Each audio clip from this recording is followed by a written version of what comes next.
Hey, Fawzia. Hi, how are Assalamu you? alaikum. How are you doing? Islam, I'm doing well. How are you? I'm good. I'm good. I'm glad to have this chance to chat with you a little about your story. It has been a long time, I feel like, since we've had a chance to talk about this story. My God, I know. I feel like you came to me with an idea and you always have this spark and these roads that I want to walk down with you. So this one felt like one we could do together, or maybe one of the early ones of all the roads. First of many. First of many. Yeah, inshallah. Um, that's great to hear. I'm excited to dig back in because it's been a minute and I feel like obviously, we'll get to all of this, but we first like gestated these stories like a few years ago now, and like the Mm-hmm. world has obviously changed a lot around us. Mm-hmm.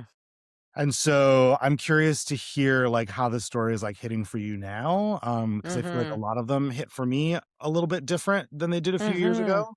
But we'll get there. I mean, basically, the context for this is like we're doing this series of like Muslim features, like author chats, where we're talking with each of the authors about their story, the inspiration for it, what they're hoping readers take away from it, some of the things that excited you most about the project and like the world building. And so, yeah, I'm excited to just dig in with you. Yeah, it's called ZOHA, and it is about a uh kind of a Cavalli style musician pop star who's the most famous pop star in the world. And they literally in the world in this future in 2111, and they are also a human being who's in grief because we learn they lost the love of their life, and they're meeting someone who's a driver that is recently employed, who's driving them after a show, and they end up having a really strong connection with this person.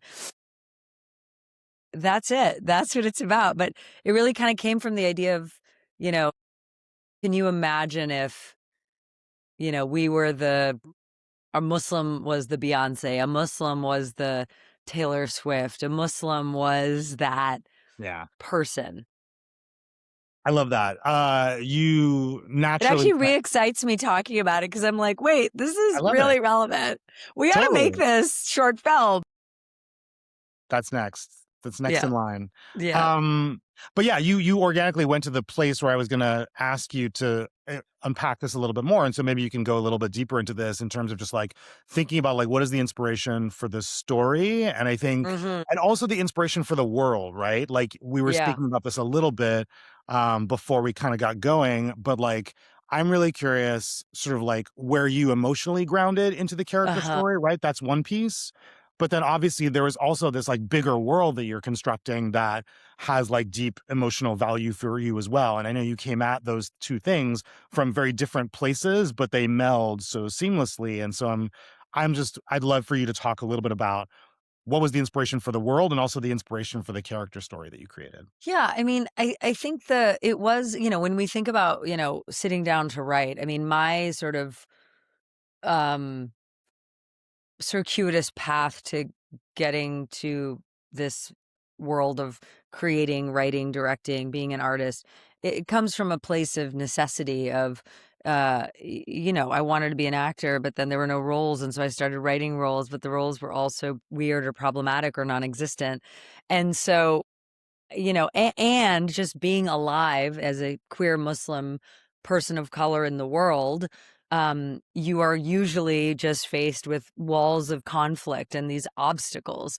And so I think the first kind of thing that the first obstacle in creating this world was at being able to imagine a world that didn't have a Muslim future, that wasn't faced with the same obstacles that I face every day, or that we as Muslims face every day, related to identity, related to sexual orientation, related to our values and how we move through the world, and all of those things. So that took me a minute to kind of orient, and it also kind of presents such a fascinating psychological and emotional dilemma, because you're like, wait a minute, how am I supposed to dream of a future if I, somewhere locked deep inside, can't even believe that it exists for me?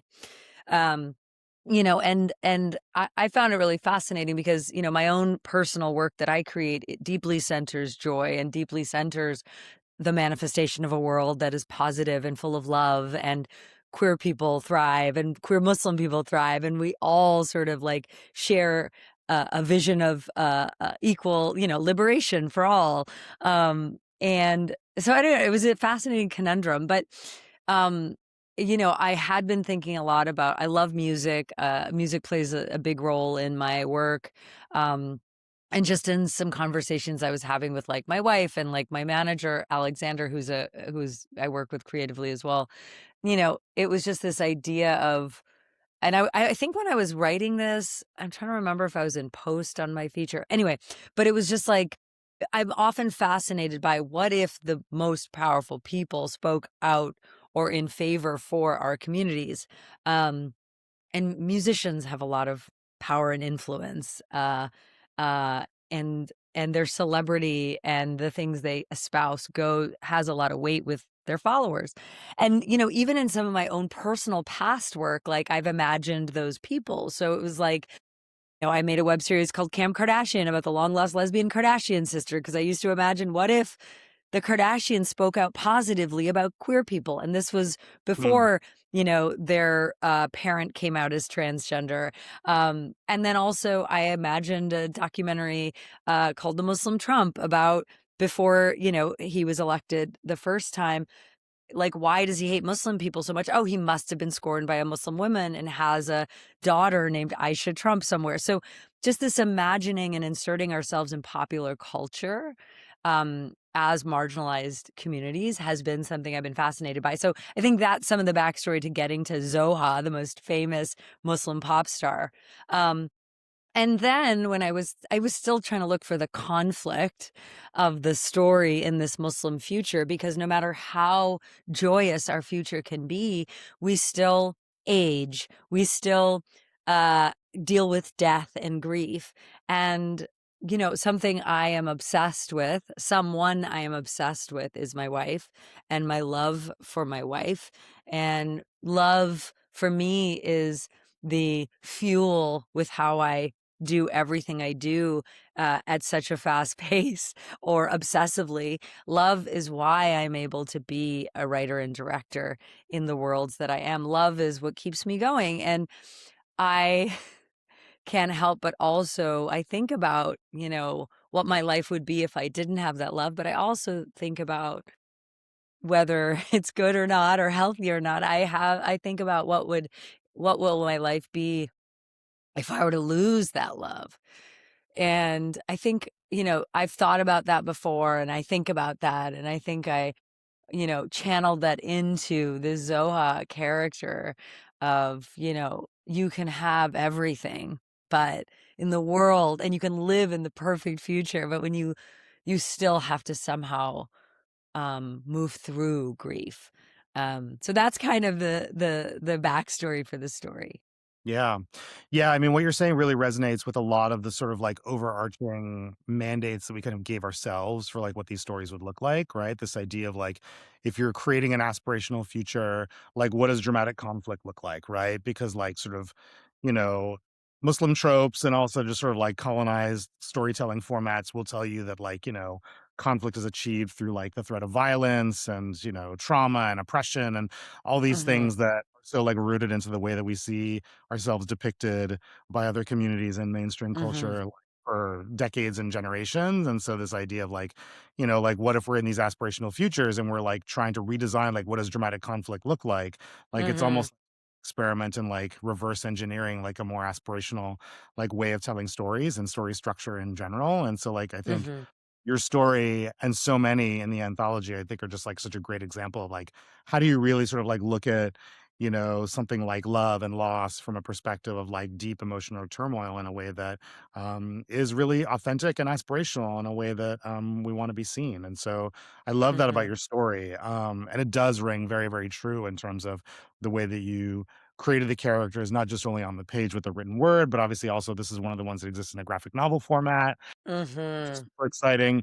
I am curious to hear you speak a little bit about, I mean, I think thematically and emotionally, you spoke at great length about sort of like what drew you to the story. Like, I'm curious, what was it like for you to sort of move into a prose fiction writing space and working in the graphic novel comics Mhm. format? Mhm. I How mean, was that I for you creatively?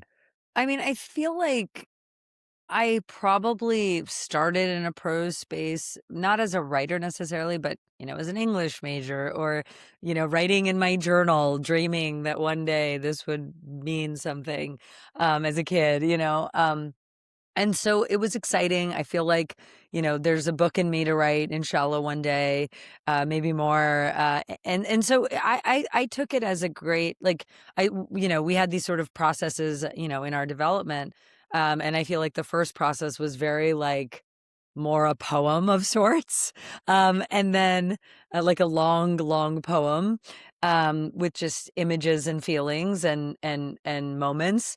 And then, I feel like next phases of the process, we were able to, really fill in the gaps and kind of string out and pull apart all the pieces of story that were kind of waiting to be unpacked. But I really loved it. I enjoyed it. Um, and I took it as sort of an exercise of, um, writing development and prose development in something that I really want to do in the future. And then I think with the graphic novel part, I love doing things I've never done before, and so the idea of being guided through something like that, I mean, it's just, it's a dream, and so, you were such a great guide to making that happen, and it felt very, these processes, especially in Hollywood, they're not necessarily, I wouldn't ever call them safe. I don't think that's a word anyone would use in the industry. They're quite chaotic. I've sold pilots, I've been in a writer's room, I've developed with different executives at different companies for free over the years, and they're chaotic environments, and they're quite full of trauma and conflict and turmoil. That is the nature of them, and they can be aggressive and et cetera, et cetera, et cetera. And so it felt very safe to develop in this way and to be like, just put it on the page. It's okay. We're gonna find it, and we did, and it was very cool and unexpected. And I've always wondered about that graphic novel potential, and so the fact that we were able to, and I also love being able to turn your art into 5 things. I did that with my feature, The Queen of My Dreams, where it was like a short film, then a one-person show, and then a feature film. And, and I'm like, "Can it be something else?" Maybe a hat. Like, what else can we do? You And I must think, have like, hats by now. we do have merch. We do have merch.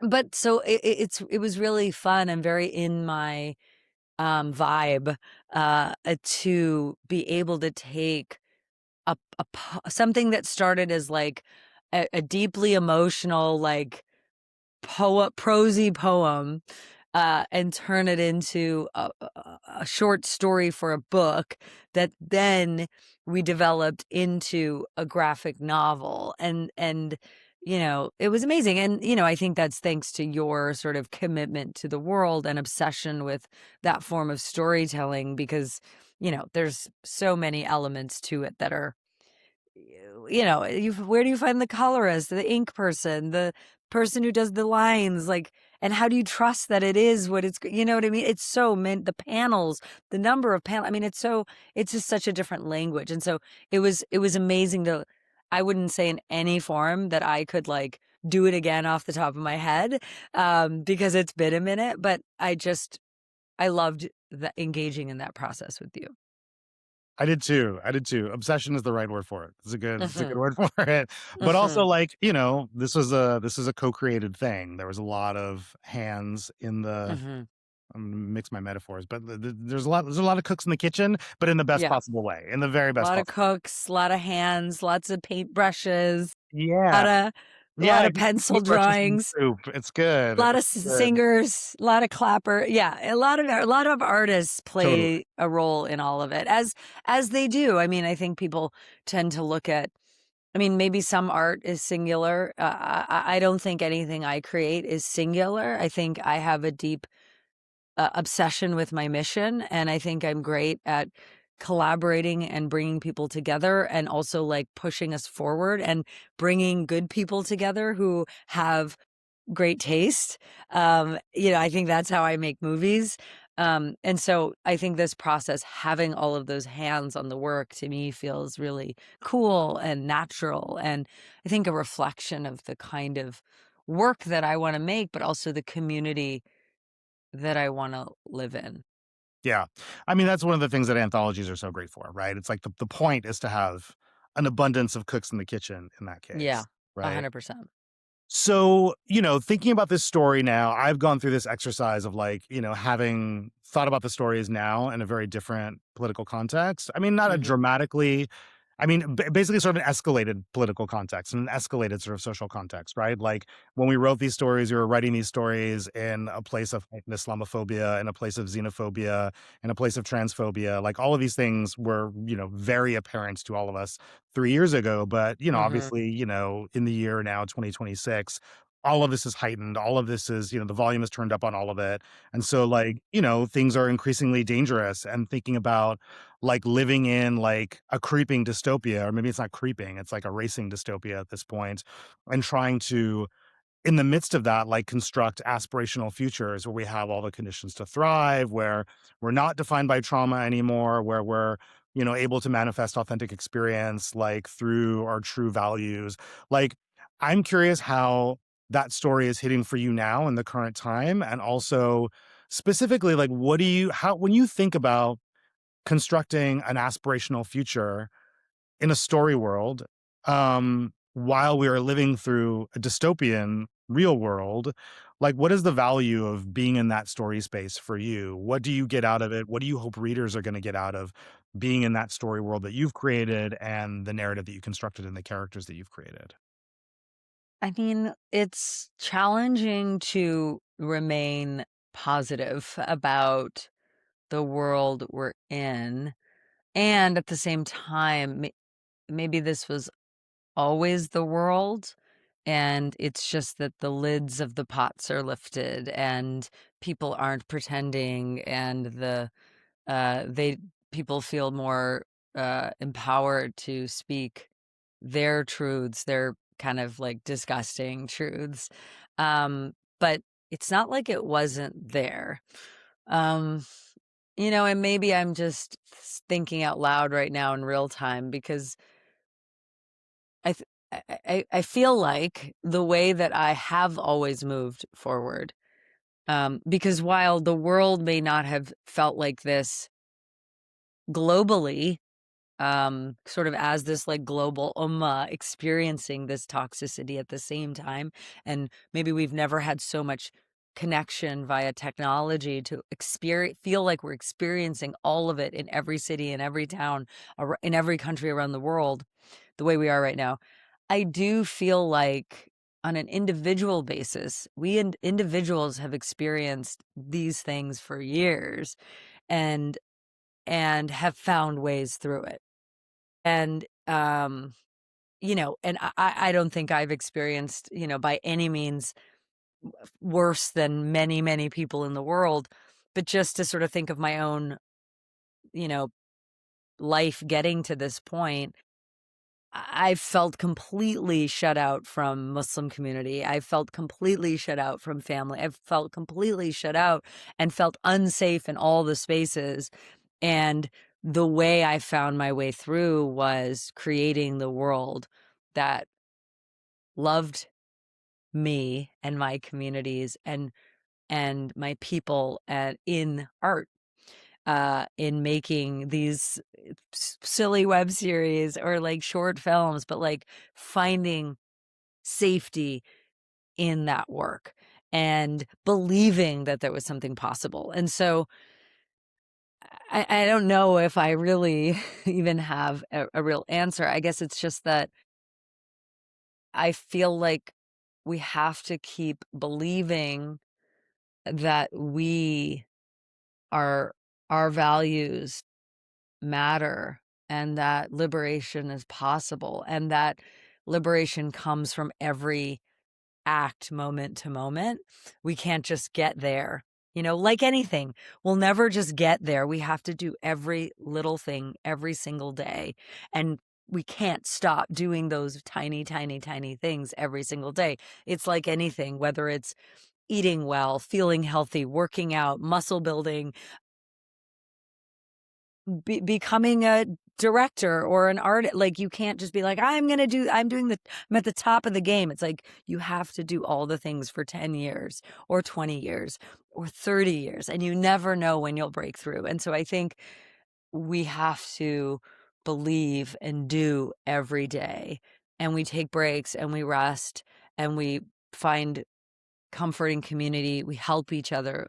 We can never sort of give up, and we don't know the future, but we can only know the who we are. That's the only thing we can really control is what we do every day and the acts of service or kindness that we put out into the world and for each other.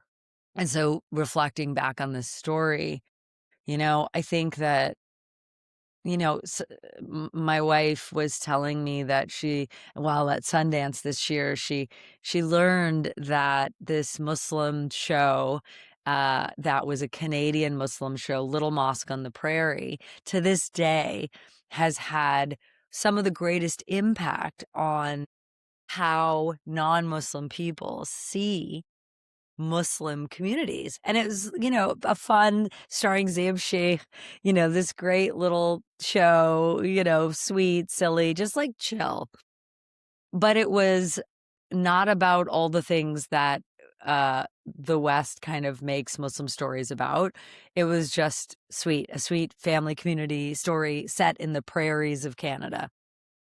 And it just reminded me that work that centers hope, humanity, kindness, love, comedy, all of that matters in incremental ways that maybe we can't metabolize immediately, but it has impact. And even when people meet us, not that we have to be model minorities, but like we are part of that change and part of the impact. And so that gave me hope thinking about that story of that show, um, because I think we can always ask our question, does any of this matter what we're doing? What are we doing? Should we just stop doing this and go out and engage in a different kind of work or fight? Um, so yeah, the ZOHA of it all, I'm just like, yeah, when we get to the point when the biggest pop culture, like the biggest singer in pop culture is Muslim, that means we've achieved liberation.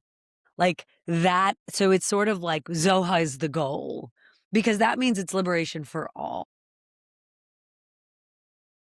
Fawzia, thank you so much for chatting with me about your story. This was really fun. Thank you for your relentless obsession with the work and the stories.